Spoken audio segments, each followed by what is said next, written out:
magacaygu waa imaam cumar macalin abshir waxaa saakay war-saxaafadeedka aanay ku saabsan yahay ama shirka inaan jaraa'id galmudug iyo marxaladaha ay marayso iyo baaq aan raba inaan u diro odayaasha dhaqanka reer galmudug iyo guud ahaan xaaladda galmudug marka hore ilaahay subxaana wa tacaala taladaha noo toosiyo runtii galmudug saaka waxay maraysaa 3 baarlamaan iyo 3 shir guddoon oo baarlamaana ayay saaka galmudug maraysaa waana nasiib darro waxaasina waxay ka yimaadeen wada tashi la'aan ayay ka yimaadeen guud ahaanna burburka Soomaaliya wuxuu keenay wada tashi la'aan gaar ahaanna 3 baarlamaan iyo 3 guddoon oo galmudug waxay ka yimaadeen saakay waa wada tashi la'aan iyo talo la'aan runtii meeshan waa la diiday in lagu tashado waa la diiday in wax la isku hambeeyo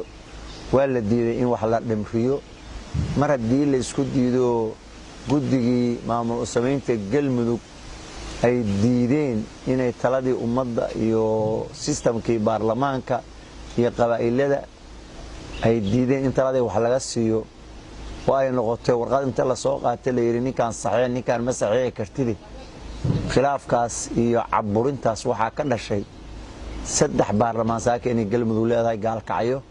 inuu baarlamaan joogo madaxweynaha galmudug uu joogo Axmed Ducaale Geelle Xaaf uu fadhiyo Ruusamareebna aad arkayseen culimadiinka ahlusunna wal jamaa inay shal galab doorteen gudoomiye baarlamaan iyo xubno baarlamaan ay soo bandhigeen hadee arinta noocaas ayaa galmudug ka jirta galmudugna waxay u baahan tahay saaka dib u habeyn dib u heshiisiin waxaan leeyahay dadkii runtii dhibkaas maadaama uu jiro meeshuna galmudug ay toodakan aan la caburi karin xalku wuxuu ku jiraa dib in loo raadiyo ummadii la isku raadiyo gobol dambe dib u heshiisiin la dhigo ummadii la isku raadiyo sidaas ayay ila taa runtii waana sidaan u door lahaa dadka marka reer galmudug warkiga dhageysanaya waxaan leeyahay galmudug la isku raadiyo dan maanta la isku raadin meesha maraydana waxa imaan doonta maalin kale to baadi goobku uu ka culslaa doon intaasaan dadka galmudug daneeya ay tiinkeeda aan leenahay intaas kadib waxaan rabaa baaq inaan u diro odayaasha dhaqanka reer galmudug war-saxaafadeed badan iyo shirar badan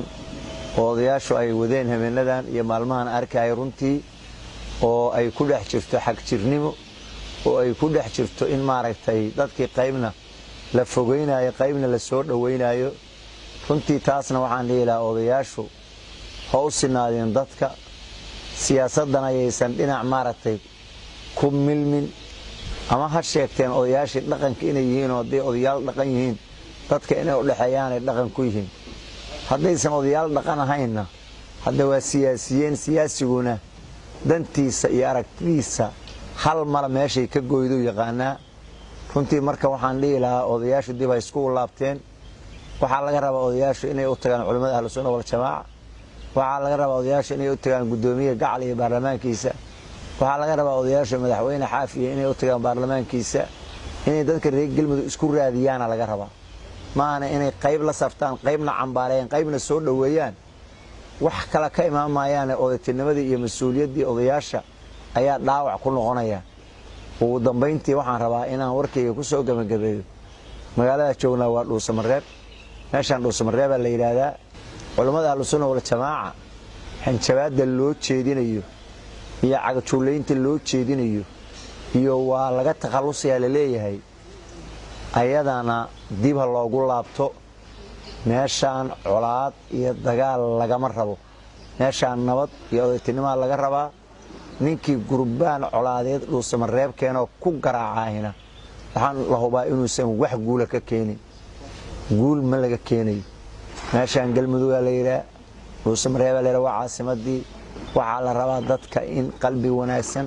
iyo carab wanaagsan iyo islaamnimo loogu baaqaa la rabaa waxaan warkayga ku soo afjaraya mamnuuna saakay dadka Dhuusamareeb jooga dagaal mamnuuna saaka dadka Dhuusamareeb degan hanjabaad mamnuuna saaka dadka meeshan jooga in loogu maamaaho maaragtay inay wax aan mudnayn loogu maamulaa ma raba inaan hoos u sii galo laakiin waxaan ila xun oo aan runtii aad uga digayaa waxay tahay inaan dhuusamareeb durbaan dagaal la keenin durbaan dagaal oo dhuusamareeb la keena guul ma ka imaanayso dowladda Soomaaliya uga imaamayso shacabka reer galmudugna uga imaamayso dadaal kasta iyo miro kasta ee ra'iisul wasaaruhu u bixiyana colaad iyo culays ayaa saaka dhuusamareeb dhex yaal iyo galmudug guud ahaan ha loo laabtaan leeyahay galmudug dib ha loo saxo